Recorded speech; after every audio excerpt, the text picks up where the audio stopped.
Hey everyone, I am really excited to release this special bonus episode. My last guest, John Rossi of the Rossifari podcast, had me on his show, and this is my interview with him. We chat about my history, how I discovered conservation travel, and why I launched Rewildology. When you're done listening to this week's episode, search for the Rossifari podcast wherever you enjoy podcasts and give the show a follow. John also has a super fun and thriving Instagram account documenting his zoo adventures and the animals he meets at Rossifari.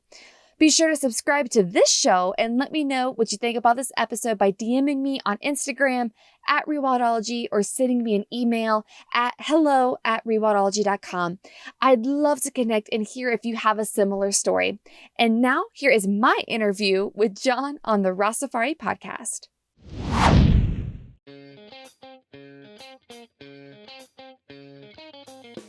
I'm pretty sure I'm a lioness inside. Like, they're my spirit animal. Hello, I'm John Rossi. I'm a touring drummer with a love for all things animal. When I'm on the road, I spend as much time as possible visiting zoos, aquariums, rescues, and rehab facilities. Now, I want to share those places with you. I'll be talking to keepers, vets, conservationists, volunteers, anyone who is as passionate about animals as I am. Join me on my Rossifari.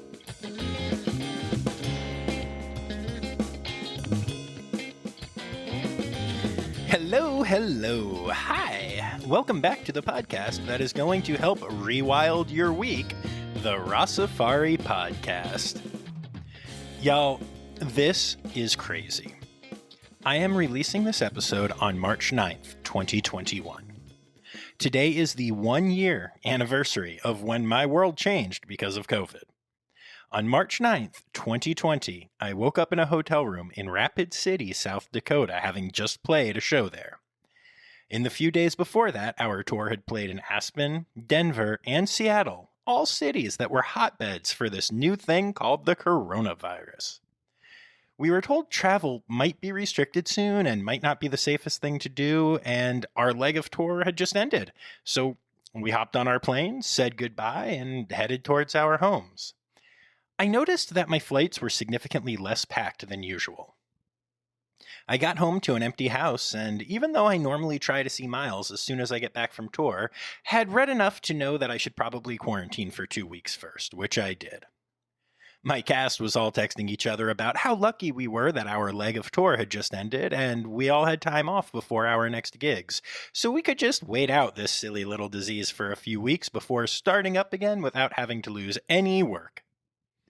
If only we knew. Now, my birthday is on March 31st, so start thinking about presents, and I do remember being bummed that I was going to be one of the people who lost a birthday to COVID. Who knew that all of you would join me in that, or that a year later, I'd be about to lose a second one to it? But again, you can be thinking about gifts for that now. No, I'm kidding. But hey, listen, it's all good. This podcast would never have started if I didn't have that downtime to develop it. I got to do a show back in the fall when many of my fellow artists haven't been able to do any at all. I've done a ton of really cool remote recording work on the drums and learned a lot in the process. I'm certainly not happy that any of this happened, but I am incredibly grateful for the podcast, the recordings, and the people that both have brought into my life, including all of you listening to this. Sorry, had to be cheesy, but I really do love that you're all here for this. So, why am I telling you all this? Well, frankly, because it's been on my mind a lot lately. But beyond that, it's also something that I have in common with my guest today. Brooke Mitchell-Norman is a conservation biologist who got her start in zookeeping before following her passion into the conservation tourism business. She was living her dream, traveling all around, and then, poof, it was all gone when COVID hit and she lost her job. Sound familiar? Well, how about this? She then decided to start, wait for it, a podcast. Oh, did I mention she also plays the drums? Like I said, Brooke and I have a lot in common, which I think makes this episode a lot of fun. Brooke is the producer and host of the Rewildology podcast, a weekly podcast focused on conservation. She brings a unique perspective to her show, one that I really appreciate. When we started talking about collaborating on some stuff, we quickly realized that our shows are really complementary, filling different niches in the same wider field. So, of course, I had to have her on the show to talk to y'all about her podcast, her life as a conservation biologist, and her time spent zookeeping. Oh, and of course, a great deep dive into the conservation tourism industry. And here's the best part.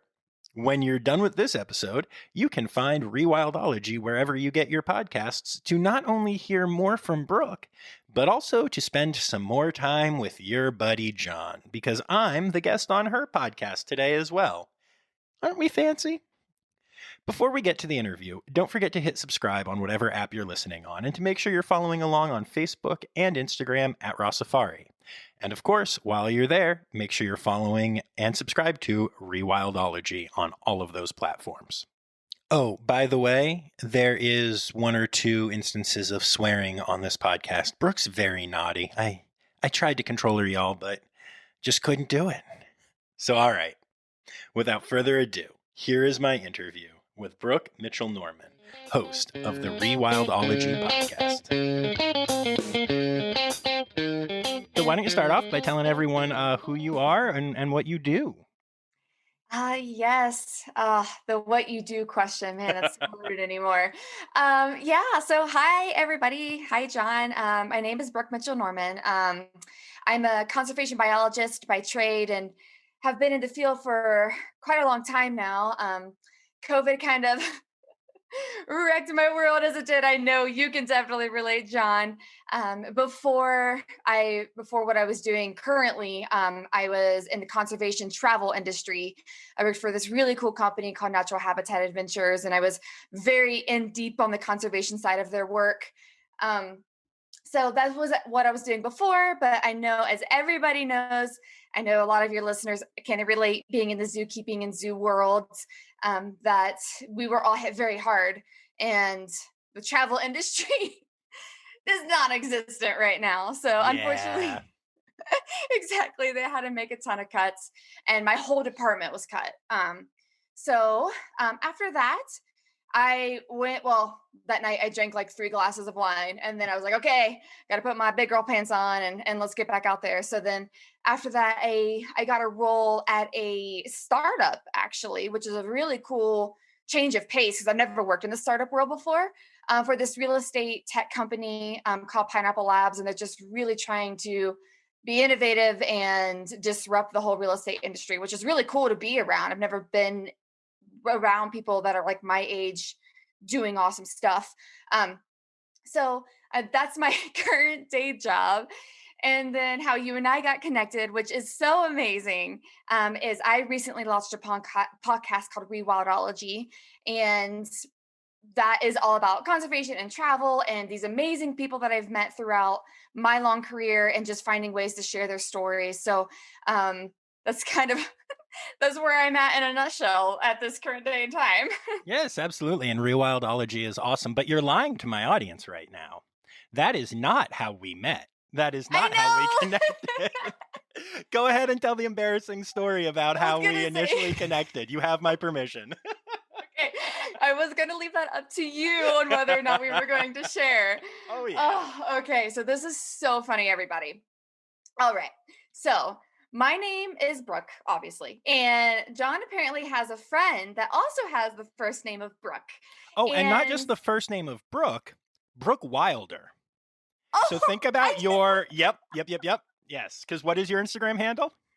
Brooke Rewild. Uh-huh.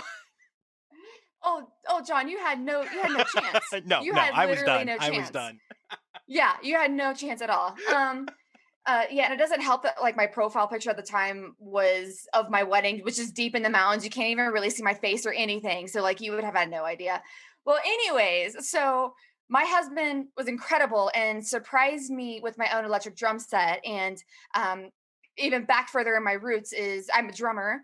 I was for a very long time, but had to give it up just, for life reasons. It doesn't help, as you know, playing the loudest, most disruptive instrument there is out there. So I had to give it up for a long time, but he surprised me with an electric drum set. And I was really getting back into it, learning how to play again. And I posted a video of my drum set. And John commented on it, and we started having a conversation back and forth, and saying that he would be happy to give me lessons and like asking about all this stuff. And I was like, "Oh yeah, you're cool. Like, you're a really nice guy." And then I was like, "So how long have you been playing?" And that's when you connected the dots that I was not your friend from before. Exactly. The friend that I am talking about, I have worked with in theater together. She has seen me play. We did a run of a show for like 6 weeks together. She saw me play She eight knew. times a week, 6 weeks in a row. She knows I'm a drummer. She knows that's what I do. And I was like, that at first I didn't connect. Even then, I was like, what? Who cares how long I've been playing? I'm good, and you know it, and you're a beginner. Let me help you. Yeah. And then it clicked. It was like I had started to type almost not insulting, but you know how you are with your friends. You can be a little Yeah, like, yeah, like "Girl, what are you talking about?" a And then I was jab. like, "Wait a minute!" Before I hit send, and it turns out that I had just gotten up in some random woman's DMs. Whoops. And luckily it was mine because I was like not offended or anything at all. I'm just like, oh, this is super cool. Yeah, like let's interact. Let's talk about drums. I haven't been able to talk about music or playing in so many years. And but yeah, no, that was so funny. And then when I reached back out, so rewildology, I launched it and everything, and then reconnected with John. And that is how I reintroduced myself. Absolutely. I was like, okay, so John, so do you remember that one time that you randomly reached out to this girl named Brooke about drumming? Well, that's me. And I just launched a podcast. And you're like, shut up. Oh no. So it was even better than that because you started off all professional. Hey John, I'm Brooke. I'm starting this podcast. I would love to talk to you. I see that you've had some success with Rossifari. I'd love to, really building it up. And then once we started talking, then you were like, by the way, remember that girl that you totally embarrassed yourself with? It's me. And I was like, boom, right from the top of like, oh man, this is so cool. This person like respects what I do and likes me and wants to learn from me to like crashing hard. Like, oh no, wait, Oh, she already knows you're an no. idiot. No, no, it was all connected. No, none of that was fake or anything. It was, oh, yeah, but I was, oh, yeah, I had to like connect the dots. So just like, so, by the way, super funny. Yeah, such an amazing moment. Oh Oh, man, yeah. yes, yes. And I promise y'all, if I get up in your DMs to talk about drumming, I am just looking to talk about drumming. I like drumming. But anyway, enough about how we met. Let's talk about you a little bit. Let's introduce you to my audience. So, tell me about your history. How did you get started in the field, and what was your education like? Yeah. So from pretty much day one, I knew that I needed to be in the wildlife field in some way, shape, or form. And I was raised in a very small town. I don't even have a town. It was one of those where, like, my telephone line at home was in one jurisdiction and like my address was in another jurisdiction. Like no one even know who to claim us. We were so out in the middle of nowhere. So that means I wasn't exposed to much in the way of like the conservation world when I was young, just by default. All I knew was like whatever was on the Discovery Channel and seeing BBC documentaries. So from a very young age, I thought that the only way that I could help wildlife was becoming a veterinarian. And I know a lot of people have this exact same story. It's just growing up, you just don't know anything else. So I was gung ho on the veterinary path. You were not going to ask me otherwise. I was like, this is the only thing I'm going to do. So I went to school to become a zoological veterinarian. My undergrad was in zoology, and I was also doing pre-vet recs at the exact same time. Doing all the things you're supposed to do. Became a vet assistant. Worked here, interned there, all the things to become a vet. And then I started to have some realization moments. So at the time, I went to Ohio State, and that getting out of my small town bubble, it was the biggest culture shock of my life. I've been all over the world, and still to this day, moving out of my hometown into a big city was the biggest culture shock of my life, which I'm most grateful for. And so I started to have this, I guess you could call it almost like a come to Jesus moment at the end of my junior year at Ohio State, I was driving home. I had this really, really bad day at the vet office I was working at. And I was just like, I don't know if this is for me. And I started to get super scared that I was having this feeling, those thoughts, because I was on this one path for so long. I already applied to vet school. I had interviews coming up to get into vet school in a couple months from that time. And so I was getting scared that I was doubting my entire life path. Um, and so then I just kept going on and exploring more and more. And I also made some other big life changes that year too. So I played, so I was on the drum line at Ohio State all the way up through my junior year. And then I made this big life change my senior year.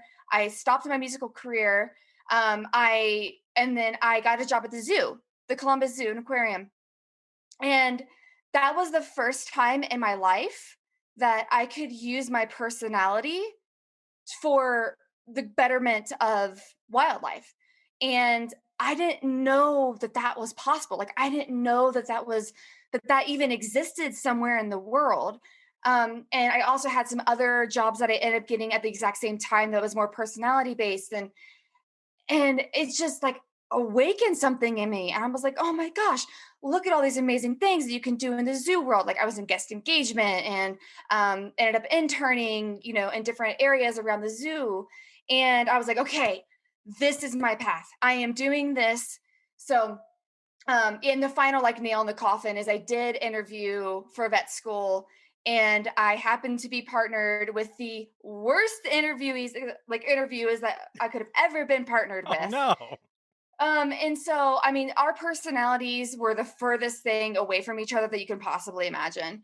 So I pretty much went out of the interview room kicking and screaming, like, nope, that's it. I've made the right decision. And I even like called my dad afterwards. Like, my dad, he's just like a man of few words, but he's like a wise man. He's like, yeah, I don't see you sticking a needle in a tiger's butt. So he's like, yeah, I've been waiting for you to come to this realization, is pretty much what he meant by that. Um, so then I was kind of lost after that. So I graduated with, really high GPA, crushed it in school. I killed myself because I thought I was going to go to vet school. So I had this beautiful zoology degree and didn't know what to do after that. So, working at the Columbus Zoo, everybody is well aware of how big of a zoo that is and how hard it is to get in full time. So I was like, okay, what am I going to do? Like, I did all these internships. I worked in all these different departments, just making friends everywhere I went to try to really get my foot in the door. And I mean, luckily my friends at the zoo were very honest. They're like, Brooke, if you want to stay here, you're going to have to put in 10 to 15 years before you're going to get like a full-time zookeeping job. Wow. Yeah. And I'm like, so I have student loans like that are going into repayment in like 4 months, and I have a lot of student loan debt. So I had to do something. So I was still figuring out exactly what to do at this time. And then that is when I found my incredible master's program that I graduated from, that I know your listeners are well aware of, because I'm sure a lot of them went through it as well, or at least heard of it. So I did the global field program through Miami University. And I know a lot of people that are in the zoo world are doing the AIP, the Advanced Inquiry Program. And I absolutely freaking loved it. I had so much fun in that. And that is how I got exposed to conservation travel. So, I went to the zoo world. I was still in the zoo world for a long time after that. I even moved to Dallas and I worked at the Dallas Zoo. And then that is when there was just something else in me. I didn't feel like I was giving enough. When you study how imperiled the wildlife is around the world, and you don't feel internally like you're doing enough, then Right. it almost hurts your soul. You know what I mean? And so I was doing all these great projects through my master's program. And that is when I decided to make a switch. I was like, I need to get in conservation travel. I need to help make this wildlife alive and thriving and worth something than dead and degraded just because there is no value put on them. So, through my master's program, I traveled into some pretty amazing programs. I mean, like destinations around the world through the Earth expeditions. And I focused most of my projects on conservation travel, specifically in relation to big cats.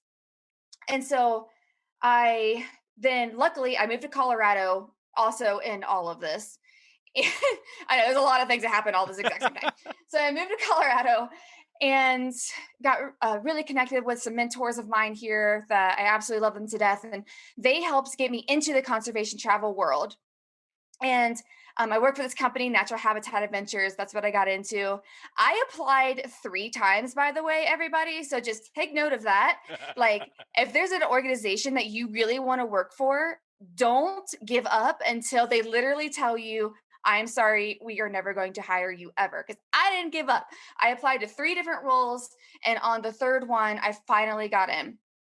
And then I grew from there. I really grew in the organization. I started from the very, very, very bottom, and worked my way up to the point where, I was like, had some like, whatever, it doesn't matter what my roles are. It doesn't matter at all. But I was pretty established at the company, and yeah, went around the world, saw a whole bunch of wildlife. Yeah, I think, well, in like 2019, I even went to like, 5 African countries in like one trip, it was Nice. incredible. So, yeah. And then also what was really cool there, that was a kind of another foundation for the podcast Rewildology, is every single month I hosted these conservation coffee talks. So I would have somebody come in from the conservation community or someone internally within the company that was really interested in something.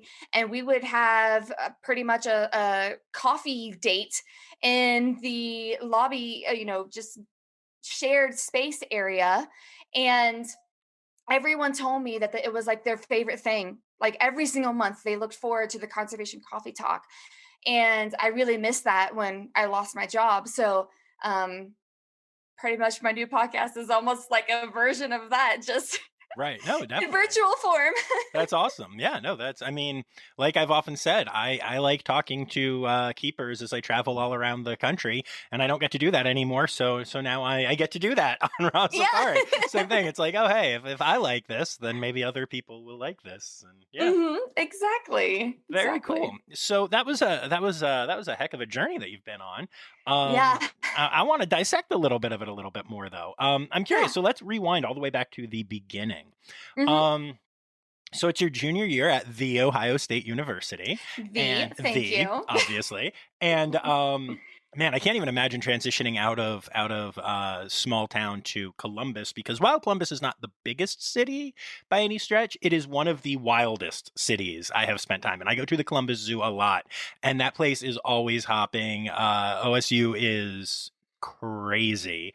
Yeah, it's huge. It's huge. It's big. It's lines out every restaurant and every bar door all night. It's a party town. It's a fun place. And so you find yourself there. You find yourself into a drumline, which I know can be very much. I don't want to use the word cultish, but it can become your whole world. Let's just put it that way. It's Yes, a I lot. agree. I mean, I have been there, and then you suddenly decide to bail on all of that and take a job at Columbus that you really didn't even know existed. Mhm. How did that happen? What was going through your mind? How did you find the job? Like, talk me through that period of your life, because as a musician, I cannot picture ever just being like, "Oh yeah, I'm done with this now." Like, that just blows my mind. Yeah, and it was a major life decision at that time. The biggest reason is, so school was my number one priority. And as you know, being on a drum line, I mean, the number of hours it requires above and beyond the call of duty to be on a drum line is amazing. I mean, it really is. Yes, you have like your whole tribe that you build around your drum line, but just the extra additional practices, learning cadences. I mean, there's so much more that goes into it. And there was only 24 hours in a day. Right. I mean, I couldn't physically, like, I couldn't do that. And also another big thing that happened. So when I was at Ohio State, they transitioned from quarters to semesters. So the entire like academic credits system got completely thrown upside down. And so if I was to graduate on time, I had to follow a insanely strict, very rigorous class load to make sure that I wasn't postponed, which a lot of people did. I think my graduating class was like the second biggest ever in Ohio State history. It was like Oh, wow. 10,500 or so. It was something insane. But it was because everybody that got screwed from the quarter to semester transition and had to stay another year. Um, so it was a really big and heartbreaking decision. But I knew that I needed to pursue something else. I knew that I had to go down a different path if I was to find what was next. Um, and again, I just had so much fun at the zoo. I had so much fun. And so all of these decisions kind of happened at the exact same time. I got hired at the zoo. I got into the Blue Jackets, and once I started to realize the amount of time that was going to take with a full-time student bandwidth, I was like, I'm just not going to be able to do all of these. So it was like, what's going to like put me further in my path. And so I had to cross things off accordingly. So if I could have done all of the above, oh my God, without a question, I, because the amount of the, how much I've missed playing since, like, to have had another year would have just been, just so meaningful to my heart. But the beautiful thing about being a musician is you can always start back up, and, Yep, like, like absolutely. a professional athlete or something where there's a timeline, to when your hobby or your love can stop. But I mean, I'm not near as good of where I was. Like, my paradiddles freaking suck in comparison to what they used to do.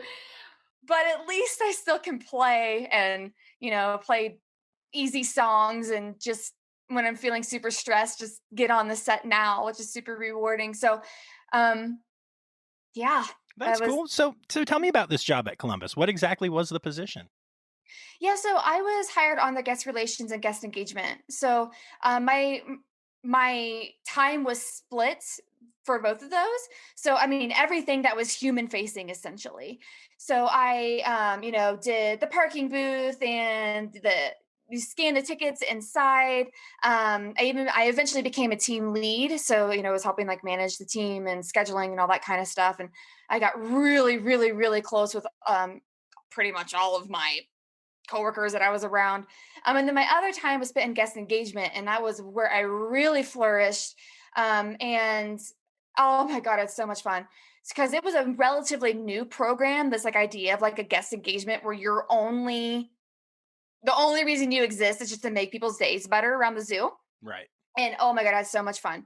Like, I was that type where I was like, it became almost like, I don't know, like a competition with myself to see how long I could get someone to talk to me, and how many different types of people, like just anybody, in the zoo. I got to the point where I could sit down and have a conversation with any person in the zoo. And I'm so grateful to have that skill now. It's definitely like been a major benefit Yeah, no through doubt, no my doubt. life. um, yeah. So that's mostly what I did. I did that the entire time that I was there. I was in guest relations and guest engagement the whole time. And then I also did other things. I got into the education department and did a lot of interpretive stuff around the zoo. I interned at the Asia Quest. Speaking of your red pandas, Nice, nice. yeah. So I entered in that region and had an unbelievable time. There's like so many stories that I definitely cannot tell in a public setting, just because of how rotten we were and just how much fun we had. We had so much fun. Um, yeah, so those were the highlights. I'm pretty sure that's all I did. Nice. Yeah. Do you Yeah, remember who that's your all I did. pandas were in Asia Quest back then? I don't remember. Okay. I think you've posted some recently because, well, at that time, I'm pretty sure a lot of them have moved on to different places, Right, right. and there were some really cute cubs at the time. They were so little and fluffy. But yeah, so I was just yeah, wondering because I know they have an old man there named Zhang who's been there forever. He's not an yeah. exhibit panda, but he's been there forever. And these are his paws. Mm. I love Oh Zhang. my He's my special boy. He's like 18 years old now, so that's insane for a panda. So Yes. Oh, well, I mean, yeah. they're so well taken care of there. Oh I yeah, mean, of course, of they're course. so spoiled in like all the good ways. It's like I'm like, you have a better life than me. And you're like, I'm just interning. I'm not getting paid for this. And look at look at your amazing life. No, they're so well taken care of there. Oh Yes. yeah, Columbus is amazing. I love Hmm. all zoos, but Columbus is possibly it's one of my favorite places in the world. Not even Yeah. just the zoo, just the Columbus Zoo is one of my favorite places in the world. Period. I would agree with that. I would agree with that. It's one of those that if anyone listening hasn't gone, if you ever find yourself in Ohio, try to find a way to get to the Columbus Zoo. I mean, it is huge. I mean, it and San Diego go back and forth of like who's number one in the country, and it really is. It's just an experience. It's It's like a incredible. destination thing too. Like if you Yeah. wa- it is worth the travel to get there to spend a Mm-hmm. couple days at that zoo. Absolutely. Mm-hmm. Yeah. No, Yeah, I mean, it without a would take doubt. you days. Like if you actually did it the right way, where you went to every single exhibit, you read every single sign, you did every single interaction, you even went to, Jungle Jack Landing and rode all the rides, it would literally take you days. And if you're there in the summertime, you can go to Zambezi Bay and you can like ride down water slides. It's crazy. I always feel like okay. So when I'm there in the summer, I always feel like mildly annoyed at the people that are at Zambezi Bay. Like I get it that not everyone is as into animals as we are. But dude, you're at the Columbus Zoo and you're more interested in being on a water slide than looking at polar bears. Come on. Like I'll We see would have to deal families with over that. there and I'm like, what is wrong with all of you? Yes, and we would deal with that as well, like being in guest relations, because you can drink over there if you're 21 or over. And so there would be so many times. It would be towards the end of the day, and there's just drunk people, like half clothed and maybe a bathing suit cover, like coming into the zoo. And we're just like, oh, okay. I want to see your manatees. Ugh. Exactly. It's like, okay, you're in the family friendly side. So, like, go get clothes on and you can't bring your beer with you. Things we Oh, had to that's deal with. awesome. That's awesome. Yeah. We all know humans are the craziest animals that you have to deal with at any zoo. So, Yes. Hands down, by far. Yes. that's awesome. And then so you said that after that you went to Dallas for a bit, right? Yes. What Hmm. did you do at the Dallas Zoo? I love that zoo. Oh my gosh, yeah, I did too. So it was my first full-time zookeeping job, like I Woo! made it. I made it. Uh yeah, so I was in the children's zoo area. So I was a full-time keeper at the children's zoo. And it's just so funny looking back now. I thought I freaking made it. I was full time with benefits, making $12 an hour. I'm just like, this is the highest salary I've ever had. I'm making $12 an hour. So yeah, so that's what I did there. So worked in the children's zoo. I wasn't there for that long, so about 3.5, 4 months, because right around that time, my boyfriend at the time, now husband, was got a job opportunity in Colorado. So we had like this big like life decision of like, what do we do? Do we stay here? I've only been in this job for like 3 months, you know. But then we ended up just going for it, and in 2 weeks, I went from being a full time zookeeper in Texas to Colorado. I was in Denver. I never even been there before. So yeah, so that was a big life transition as well. Yeah, so I was a full time zookeeper in the children's zoo area. Very cool. Do you think that had any influence on your time in conservation travel then? Yes. So while I absolutely loved, like, I finally got that full time zookeeping job, I was in the area where it was mostly just like domestic animals, pretty much. And I that's when the big hole started. You know what I mean? Like that was when the Yeah. big hole started where like I didn't feel like I was doing enough. And also at the same time, I was starting to work on my master's. So this was 2015. So that is when I started my master's program. And the more and more research I was doing, I think at the time I was doing this insanely depressing project talking about where I mapped the locations of where the big cats in captivity, private captivity came from. that were being housed at these sanctuaries in Texas and like their stories behind it. So I'm like doing this project, and then I'm like working at the zoo where I'm just like working with domestic animals or just and like ambassador type animals. And again, absolutely nothing wrong with that. It's just deep in my heart, I was like, something's missing. Like, I'm not doing enough. Like, I'm reading about all of this stuff and I'm not doing anything to help solve it. And at that time, I took my first international trip. I mean, it was just to Mexico, but for someone who never had a passport, that was a big deal. And I snorkeled for my first time with whale sharks. So that was my first time snorkeling, and it was with whale sharks. That's So one of like amazing. the crazy time in my life.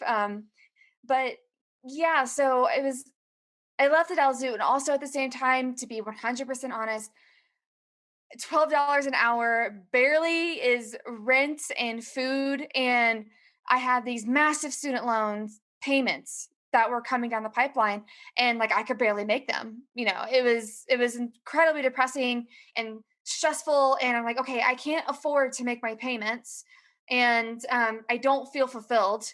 So what am I going to do?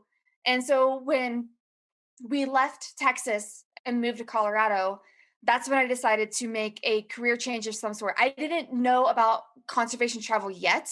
That was more of just this, it's almost like seeing like, Anthony Bourdain or some amazing person on a travel show. You're like, I will never get to that. It just wasn't even like reality at Right, all. right. Yeah. And so I ended up, but I didn't know what to do. So I stayed in the nonprofit world, and I worked at the Children's Museum as a guest relations manager, guest services manager. So I ran the whole front essentially. So that's what I did in the interim while working on my master's. And then I was there for about a year, a little over a year. And that is when I finally got the job in conservation travel. So I did have this blip of time when I was like, I just need to make my bills and my payments and stuff. But I mean, I met some amazing people along the way, so it wasn't a waste by any means of time. Um, but then, yeah, that's when I finally got into conservation travel. And at that time, I had already been on another Earth expeditions with my global field program, and I was geared to go on to another one. So I had more, international experience under my belt. I had been studying conservation methods for a while at that point. So that was when the big like life transition happened out of zoos into another field that I felt was making a really big impact on wildlife. That's really awesome. Where were your two locations that you traveled to for the global field program? Yeah, so I traveled to Baja, Mexico, for the desert ecology and whale shark research in the Cortez area. And then I went to Namibia with Cheetah Conservation Fund. So Nice. I ended up doing a lot of work with them through my master's and stuff, and helped found a Rocky Mountain chapter of the CCF out here, Oh, which is cool. really cool. I didn't even I'm realize that there were native cheetahs to the Rocky Mountains. I I learned know, something every right? day. Right? I know, so funny. And then I also went to India. So Nice. that was awesome. So those are the three Earth expeditions that I took during my master's. Okay, very cool. And so, let's talk about this conservation travel industry. Are you planning on going back into it once COVID ends and we have a world again? Absolutely. Okay, cool. And hopefully on my own terms. Hopefully. So another reason why rewildology exists is I have been in so many incredible places around the world and have met amazing people that are doing unbelievable things, and nobody knows who they are or what they're doing or their story. And there's like so many times I've been around a campfire or like, dinner at night, meeting somebody, and I have a drink in hand, and they are telling me the most amazing, inspirational, crazy story I've ever heard in my life. And I'm thinking, why the heck does nobody know about who you are or the work you're doing? This has happened so many times that I'm like, this is not a coincidence.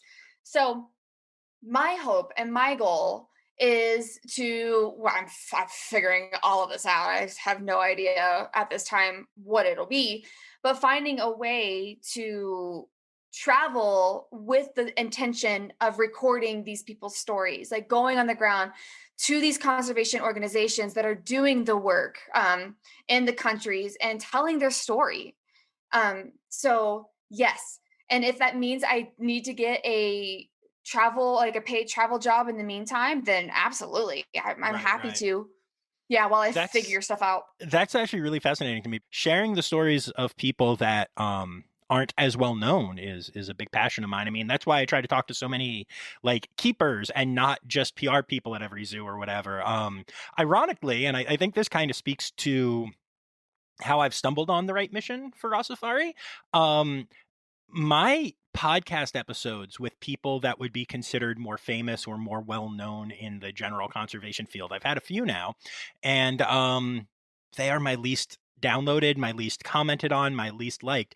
It is the person who you've never heard of, Wow. who it's their first podcast, or maybe they've done a few like digital keeper chats now. People are definitely getting a little more experience, you know. Those are the ones where like the first day I have tons of people reaching out and telling me they're amazing, and the person gets, you know, a couple hundred followers from it. And, you know, the ones where every time I've set one of these up with more well-known people, I'm like, this is it. This is going to push my numbers.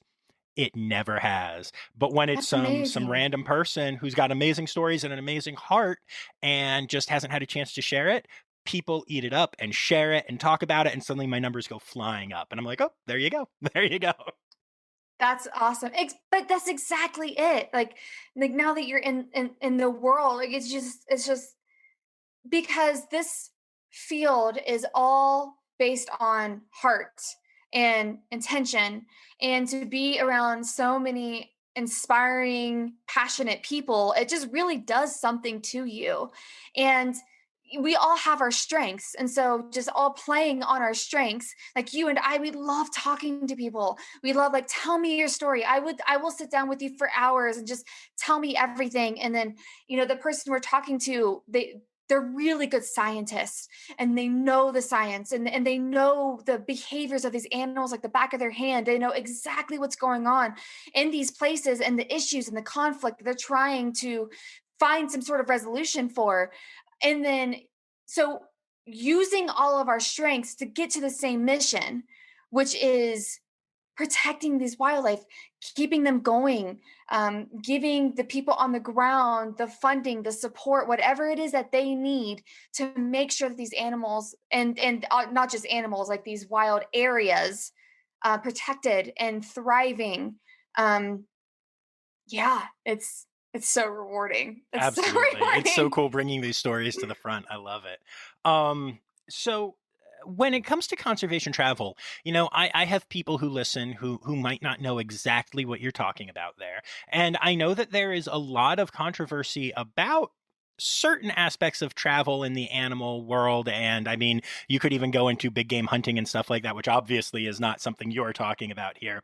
But so do me a favor and just really lay out for people what you're talking about when you talk about conservation travel. Yes, and I completely agree. When travel is not done correct, it is insanely destructive in so many different ways. But when it is done ethically and sustainably, it is one of the most powerful conservation tools there is on the planet, hands down, especially when it's with, tagged along with some other of the big conservation tools there are. And the big reason why is the one that I've already mentioned, is it places a value on a dollar amount on the wildlife that is in that area that you are going to go see. Because no matter how much we wish the world ran on goodwill and butterfly feelies, that is not at all how the world works. It works on economy, it works on money. And if that rhino is worth more dead and degraded than alive and thriving, it will die. There's no ifs, ands, or buts. It will be killed.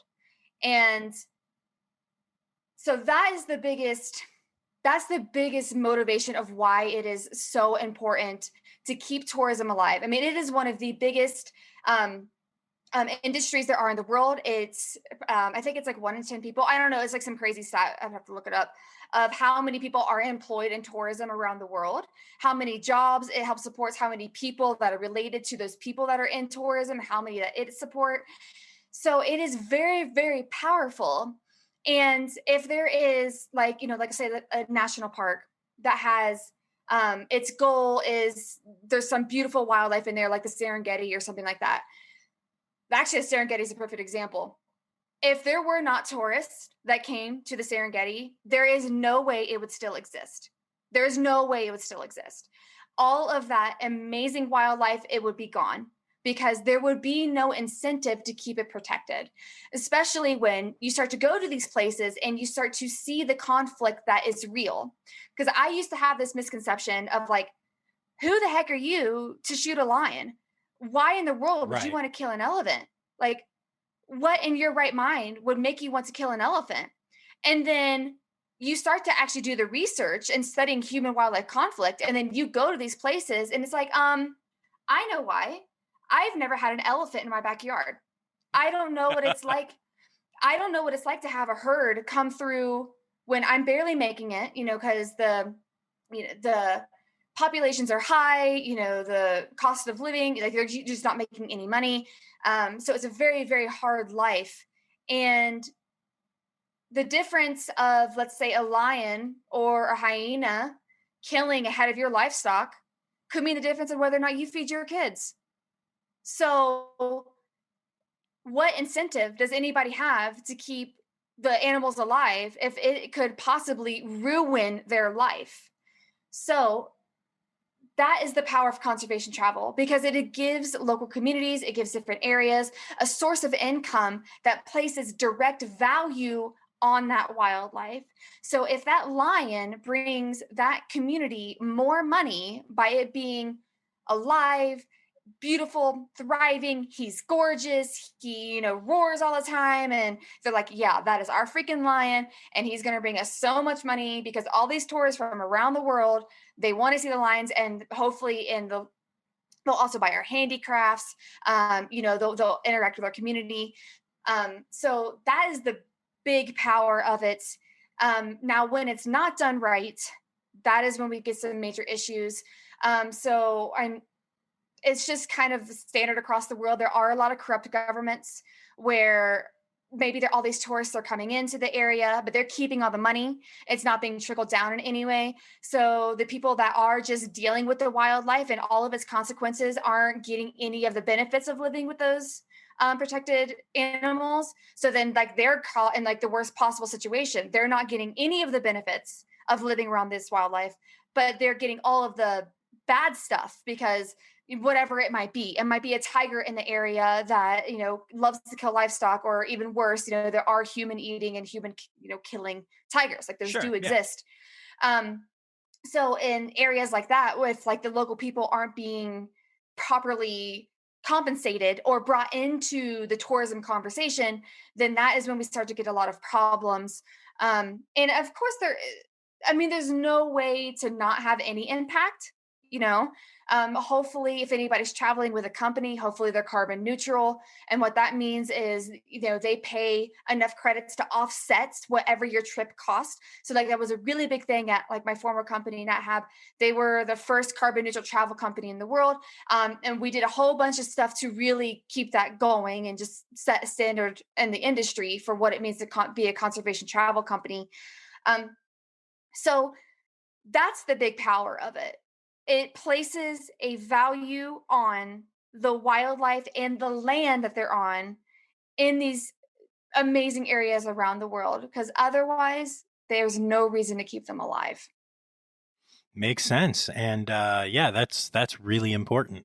Um, so I'm curious, where is the coolest place that you've gone, or what's your favorite memory from a your conservation travel years? You can name more than one. It doesn't just have to be one. I can I see that you're struggling. I love though.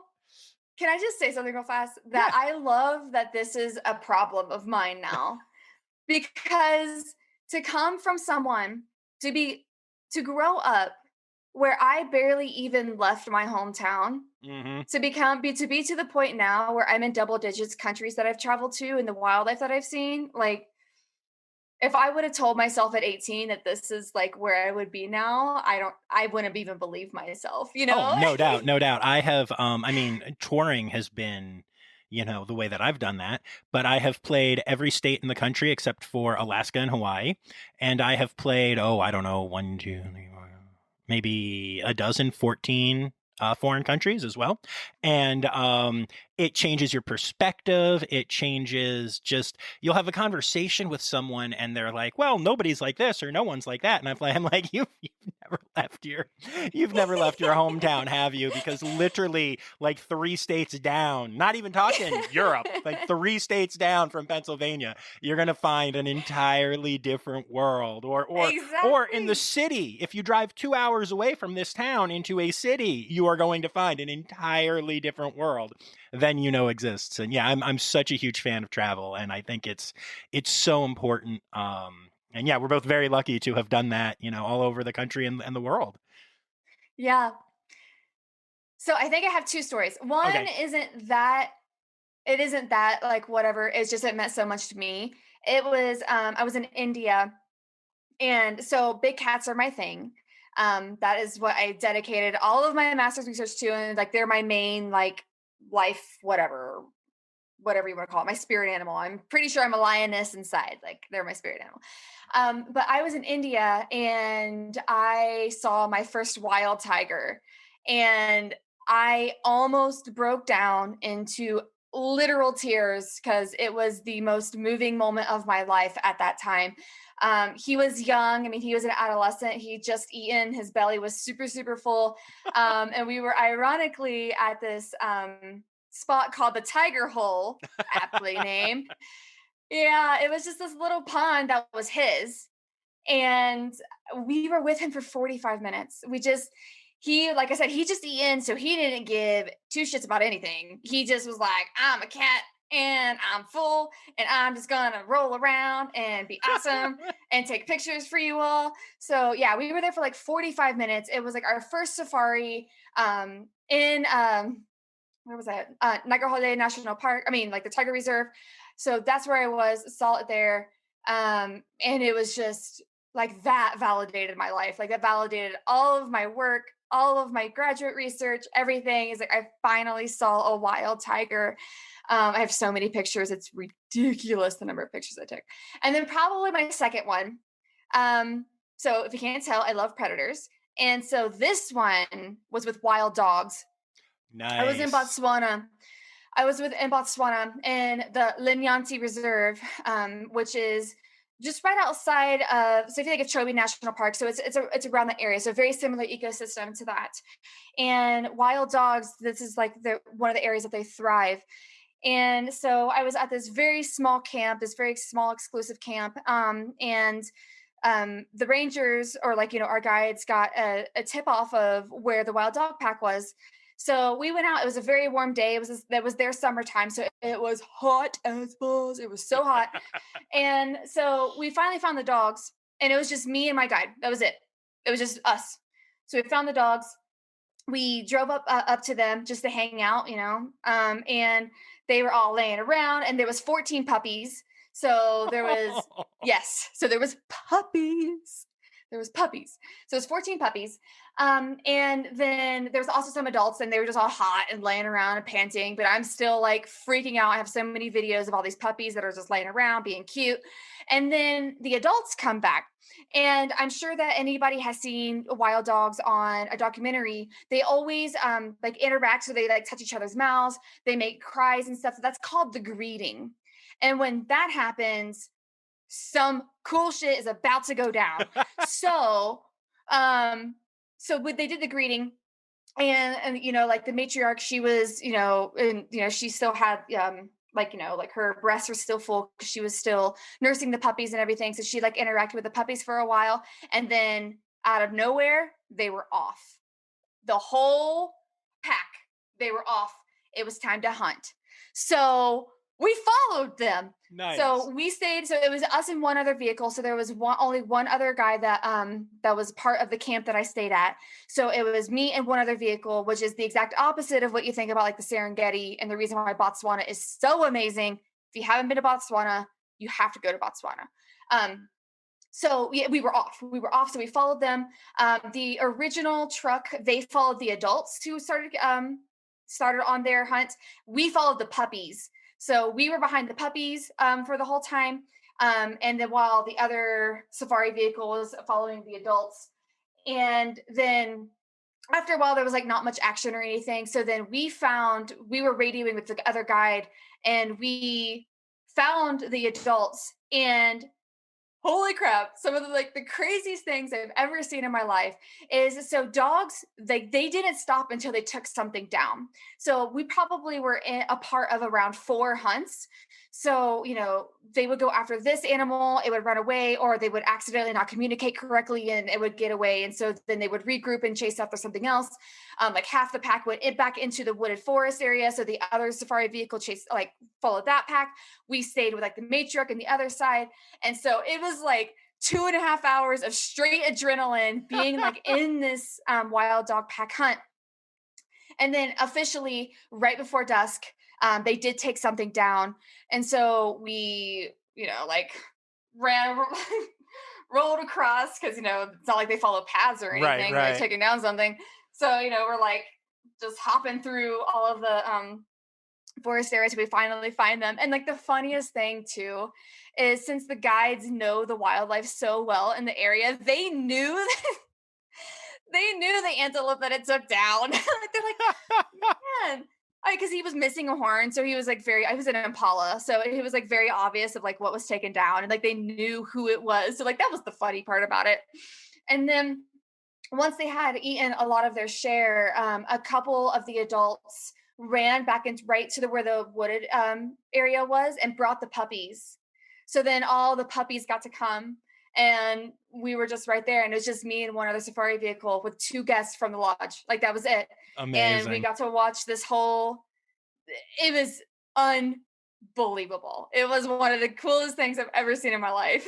That is awesome. I love that. That is just so cool. I'm jealous. But it does make me think of an interesting question for you here.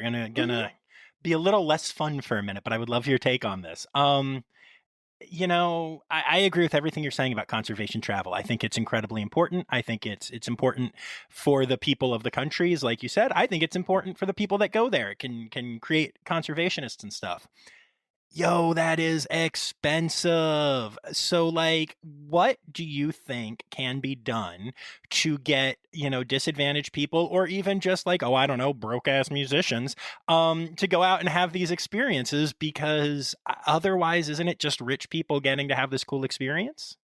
Yeah. And there is a huge economic, I don't know if disadvantage is the right word, but gap on who can go on these trips and who can't. And I completely agree. I couldn't do anything until I was paying for a master's program that would send me around the world. So I completely understand. I mean, I still remember, I knew so many people, they're like, I'm going on a gap year. I'm like, what do you mean you're going on a gap year? Right. I've been on my own since I was 18. My parents were very much we did everything to support you. Now you're on your own. So I've been working since the moment I turned 16. And so I couldn't afford to do any of these trips or anything. So I definitely agree that there is this big, or even just a time thing as well. I'm sure being a touring musician, what are the odds of you getting away long enough to be able to support yourself, to be able to go on these trips? And then if the family is involved, how can you afford to take your family across the world to some whatever destination it might be? So there is this big gap, because from experience, some of the most moving things, and even one of my master's project was researching people's empathy and how they grew while traveling abroad. And the results are there. You just gain so much empathy from actually going to these places versus just seeing them on a TV. But that just does mean that there is this difference on who can experience it and who can't. So I've been personally exploring this as well. Like, how many different ways can we get people involved? And pretty soon, I have an episode coming out, which this might be really cool, with one of the founders and the executive director of this nonprofit called the Wildlife Protection Solutions. And what they do is they deploy um, like technology and cameras around the world to help find poachers and other things like that. And in the meantime, while you're like looking for the bad guys, you also get to see all the really cool wildlife that's in this area. And they need volunteers to watch the cameras and see what's going on. So like that's a really cool immersive way to possibly get involved, and all you have to do is volunteer time. Like that doesn't cost anything, and Right, that right. directly contributes to conservation, because they have caught poachers. And then what they do is then they radio whoever the park ranger is or wherever that camera is located, and like, hey, there's something going on at camera 5, you might want to deploy a team. And I know that their volunteers have caught bad guys. I know that they themselves have caught bad guys. So I mean, that right there alone, like, and then you feel a part of this bigger thing. Like, even though I can't afford right now to go see that rhino on the ground, like, in its country, I can still protect it. I can still be a part of that. I can look at these cameras and see what it's like to be there. Um, so that's one way, really good volunteering. I mean, voluntourism is becoming a big industry now. People are waiting longer to have families settle down, and just need to get away from their jobs. And so a voluntourism, like meaningful travel, in other words. So that is becoming a big industry and it's awesome, because a lot of these nonprofits around the world, they need help, and they don't have the funds to hire full-time people to do all of the things that they need. So they rely heavily on volunteers to come and help with whatever it might be. It might be collecting, going down to Costa Rica and collecting the very specific leaves that the sloths that the rescue center need. It's rebuilding habitat. It's all of these things, that, I mean, some of them, it might be you could get a stipend for. Maybe the tour itself is free. You just need to get yourself there. So it's really just doing a whole bunch of research online. Maybe even if it's like a certain animal that you really love, what are the top organizations that are doing anything with them, and do they have any opportunity? If like all I can give you is my time, what will you take for my time? And it's very rare that an organization will be like, I'm sorry, we can't take your free time away from you. You Right, know what I right, mean? right. Yeah. Makes sense. That's the Yeah. one. Yeah, that's the one thing they have as well. Um, so yeah, so I hope as the world becomes more and more connected, as tourism and people just aren't scared, just aren't as scared to travel to a lot of these places, because so many places have such a bad reputation in the US for absolutely no reason.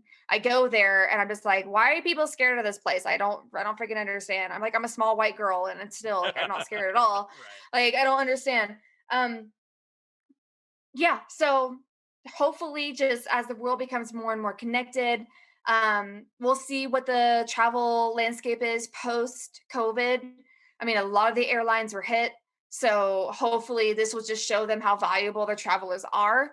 And I know there's crazy deals going on right now for anybody who can travel and who is comfortable traveling. Now is the time to go, because the prices are stupid.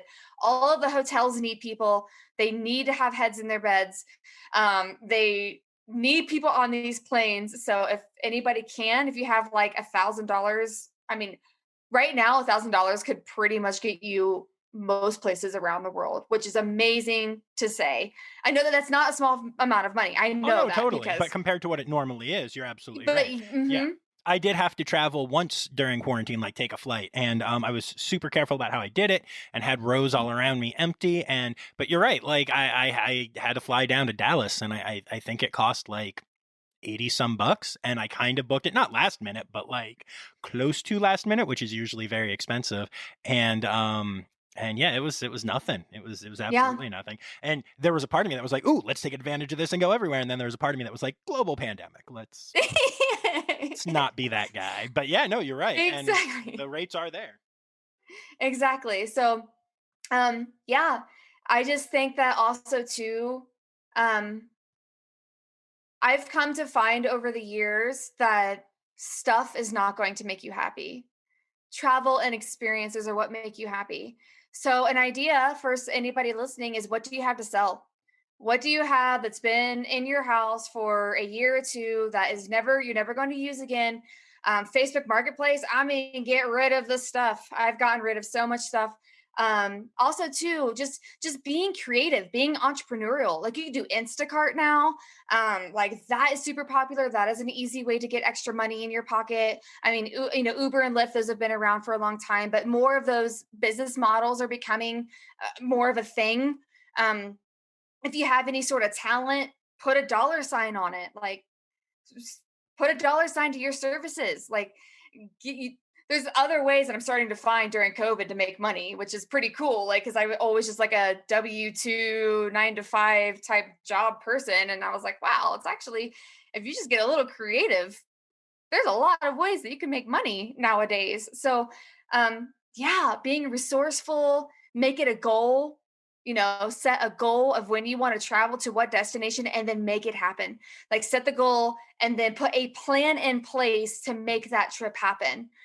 Whether or not it's next year or 3 years from now, whatever that might be. So, yeah, I think I've kind of gained a no excuse mentality, and it's quite rewarding to look at life that way. So, yeah, if there's anywhere you want to go, put it put a date in the calendar and be like, I am going to India in March of 2023, and I'm going to figure out how to get there. So, yeah. Yeah, makes sense. Makes sense. Very cool. And so then that brings us to Rewildology. So we've talked about it a couple of times, but first of all, where did you come up with this podcast name? Yes. So actually, that was the hardest part about the podcast, was Fair, coming up fair. with a name. And because I'm the worst at naming things, I've never been good at naming things. Like, even growing up as a little girl, I never named my stuffed animals. Like, I hate naming stuff. I've never named anything. I didn't name my cars. So how that name came up is, so like, the final straw that got me to get over my imposter syndrome and really pursue rewildology is, I saw David Attenborough's latest documentary, like, I think it's like Life on Planet Earth, or something like that. And I bawled like a freaking baby through the whole thing. And I was so upset. And I'm not an emotional person. Like, I never cry. Like, it's pretty ridiculous. I should probably cry more than I do. And I was watching this documentary and I was bawling my eyes out. And I looked over at my husband and I said, what the F am I doing? And the next day, I got a hold of my boss. I said, hey, I'm going down to part time. I'm going to pursue this podcast, and I'm going to build it for real. And so at the time, I still didn't have a name for what this podcast was that I was building. It had gone through a couple iterations, a couple different ideas, and then I was on a flight, I think. I went back to see family. I needed to go see family in Ohio. And I downloaded that same documentary of David Attenborough's on my phone. And I was watching it on the way back. But I was watching it with the intention to be inspired for a name. And it manifested itself. So that's what rewild. So the word rewild really stuck with me. He said it and I was like, rewild. So then I went to the business generator name website and I plugged in rewild, and I was like, how many different things can I possibly think of for that? Because at first it was going to be wildology, but that's apparently a dog food name. Oh, So I okay. was like, okay, well, can't do that.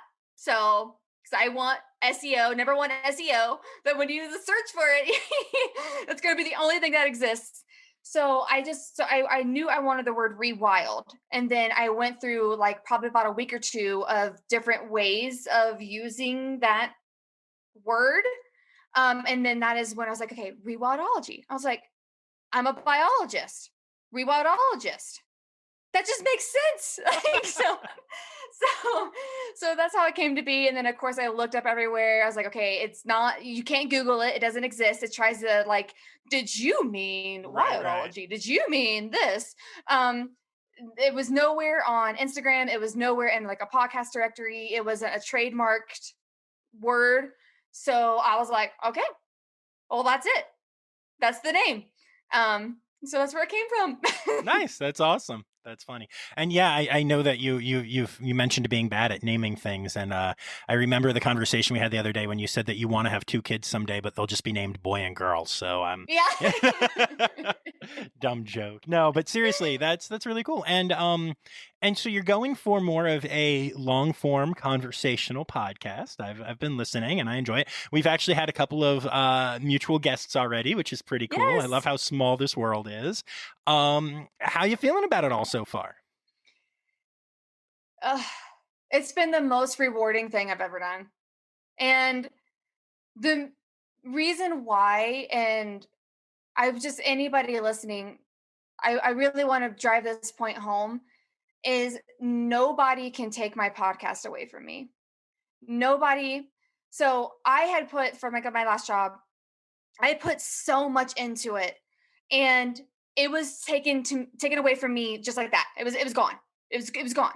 It was just one afternoon I was taken into a conference room and I was told I just lost my job.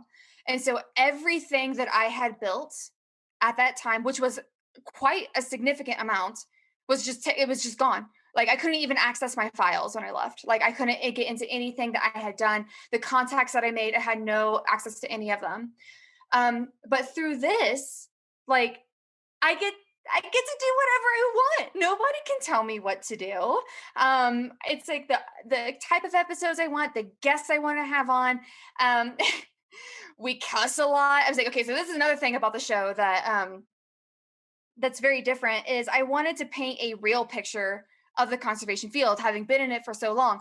I was like, it's an insanely emotionally draining field.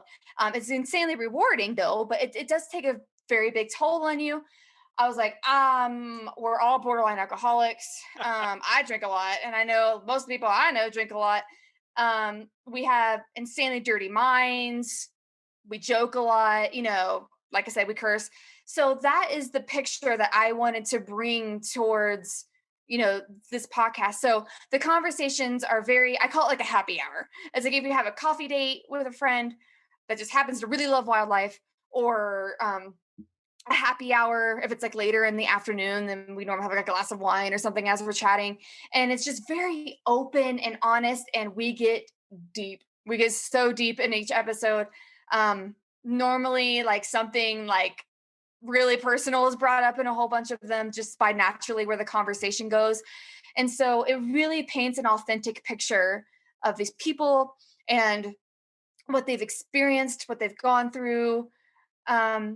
So yeah, it's been so much fun. It's been so rewarding. And just knowing that I'm getting their stories out there in the world and continuing to do that, as I travel the world and I meet more people and I make more connections, and just people I have met over the years, bringing their stories to everybody else and inspiring everybody else too. I love that you and I both started travel podcasts about animal conservation, although they are different ones, but at a time when we can't travel and lost our jobs and can't do it. Yeah, thank God for Zoom and for the occasional ability to meet with kind of close people, But yeah, that's really funny because like literally I know you've listened to some of Rossifari, and like the intro is literally like, and when I'm on tour, I will go to these zoos and talk to people. And I literally haven't been on tour since I launched the podcast. I do have some dates. I do have some potential dates. Finally, I'm so excited. I got some yesterday. We'll see what happens. But I have my fingers toast and everything else crossed. But me too. Yeah, hopefully we get that rolling again. But that's awesome. Yeah, I'm enjoying the show. I think it's different. I think our podcasts complement each other well without I think so too. Without being the same thing, which is cool and which is always the concern. Yeah, but I think even the episodes where we've had the same guests, they're very different episodes, which I think is a lot of fun. and very cool. Yeah, I guess also some of the inspiration for mine is, so I love podcasts. I personally am attracted to like the longer form podcasts. So like, I mean, everybody knows of Joe Rogan. I don't know if how many people have listened to him, but I love his podcast. I don't have the, I don't know, endurance yet to do a 4-hour episode. That just sounds super draining. Like he does every single week, multiple Yeah. times a week. But just that longer form I think is really fun. So that's kind of the inspiration of where it came from, and doesn't require near as much editing or production, especially when you're the only person doing it, as you understand. Oh yeah. So I didn't want to do a whole bunch of cutting and like adding and yeah. Is there any, like, I don't know, conservation organization or anyone that you'd like to give a shout out to or anything like that? So I think the one that just makes the most sense for me to give a big shout out to is someone that you've had on your guest as well. So Dave Johnson of the Katie Yes. Addison Conservation Fund. I work very closely with him. We are super excited here very soon. We're getting ready to launch a Tiger Trot 5K. So we're hoping to raise 5K, like 5K for 5K, for all of their Nepal partners, because of course conservation has been hit super super hard. It's one thing for me to be disappointed to not travel the world. It's another thing when that is your lifeline, especially to get research equipment. So yeah, so I absolutely love Dave, and just how much he's done for me. I absolutely love working with him. Yeah, he's like my episode 2 guest, and I don't remember the number of that he was on yours, but the KACF, or Katie Addison Conservation Fund. Everybody look them up. Dave is the nicest person on this planet. It's impossible not to love him, and so I will give a shout out to him any Nice. day of Yeah, the week. Dave is the best. Katie Adamson Conservation Fund is amazing. Dave actually sent me copies of the books that he has written for Miles, and signed them all and everything. And that was He's just really awesome. cool. I was excited to give them to him. And yeah, no, just an amazing organization and an amazing dude. And your episode with him gets, like you said, pretty deep. It gets deep. Yeah, I was surprised in a very pleasant way. I Yeah. really enjoyed that. Yeah. So I won't Good. say I'm why, glad so you that did. everyone listening can go and download that now. But yeah, Yes, I if won't you're give the secrets either. yes, but if you're a Rossifari fan and especially if you've listened to Dave's episode, go check out the Rewildology podcast with Dave as your intro to this podcast, because Yeah, that's a good one. it's a good episode, and it's someone and you'll get to hear the difference in perspective that that Brooke and I bring to our podcasts, which I think is really cool. Mm-hmm. So complimentary of each other. This is awesome. This is why I reached out to you. I'm like, I know. Oh, we have the same mission and we're doing it in different ways. Let's collaborate. Absolutely. Like, join forces, arm in arm. Let's link together and just make the world better and everything. I love it. I love it. I love it. I love it. It's time now, don't you know? We've come to the end of the show, but there's one tale left to go. You're gonna laugh and say, oh no. It's time for the Rossifari poop story. Okay, my poop story. Poop story. This is when I knew that I was a professional zookeeper. So when I was in Asia Quest, and you become a professional at cleaning any sort of barn and watering down, and obviously pachyderms, they create a lot of poop. And there's this one drain at the bottom of the stall that always got clogs, and I worked up the courage and I put my arm all the way down in the drain and pulled out all of the poop that was in there. And I was like, I've done it.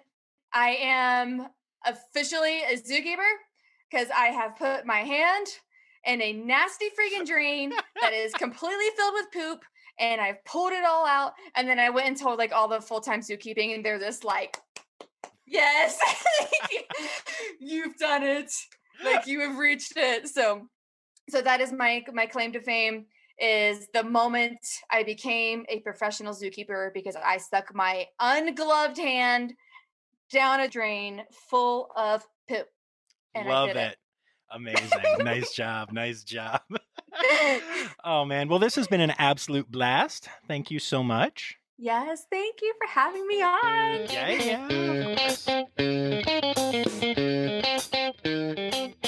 Well, as you can tell, that was a lot of fun for me and for Brooke, and hopefully for all of you guys as well. Having two people who are talkers and interviewers and podcast hosts on one episode makes for a heck of a long episode, but I really enjoyed it, and I think y'all probably did as well. Like I said, if you're ready for even more time with the two of us, make sure you go over and subscribe to Rewildology and check out her latest episode featuring yours truly, John Rossi, host of the Rossifari podcast, as her guest this week. You can also go back and check out her episodes with Dave Johnson and Johnny Payne, and also, the episodes with people that you haven't heard on my show, because they're pretty cool too. And of course, it's at Rewildology on Instagram and Facebook and all the cool places you're already following me, so make sure that you give Brooke a follow there. Oh, and by the way, I have started a Rossifari Pod TikTok. Somebody already took Rossifari, so it's at Rossifari Pod. But if seeing animal videos is your thing, I've started putting some up, and it's kind of fun. It's kind of a weird app, but I'm having fun with it. So, at Rossifari Pod on TikTok. Okay, here come those Steiderk. Well, that's our show for this week. I hope you enjoyed listening as much as I enjoyed making it. Our theme song is Sevens by Nathan Burke, performed by Nathan Burke and John Rossi. Listen and subscribe on any podcast app. Please take the time to leave a review, as it helps other people find our podcast. You can find Rossifari on Instagram, Facebook, and Twitter at Rossifari, on the web at rossifari.com, or email me directly at rossifaripod@gmail.com. Now, stop listening to me and go visit a zoo.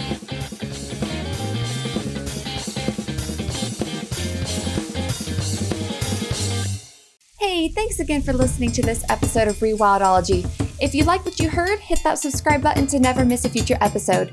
Do you have a cool environmental organization, travel, story, or research that you'd like to share? Let me know at rewildology.com. Until next time, friends, together we will rewild the planet.